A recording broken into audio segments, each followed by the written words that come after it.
हरिदास महापुरुष कहले कोठारे कलिकी अवतार लीलामान हेब कलिजुग शेष जोटी गोपाल जे देव अनंत मोर अंत कले स्वयं बलदेव उदय जीवन स्थान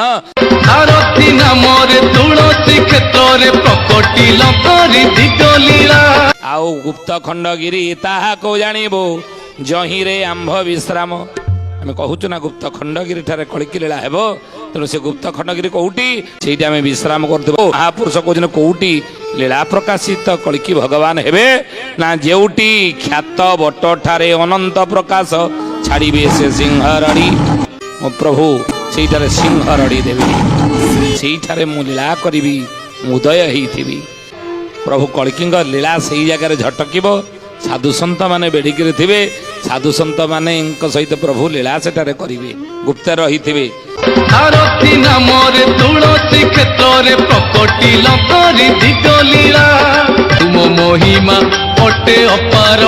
भक्त जनकु एका गोचर तुम शरण रे अच्छी महामुक्ति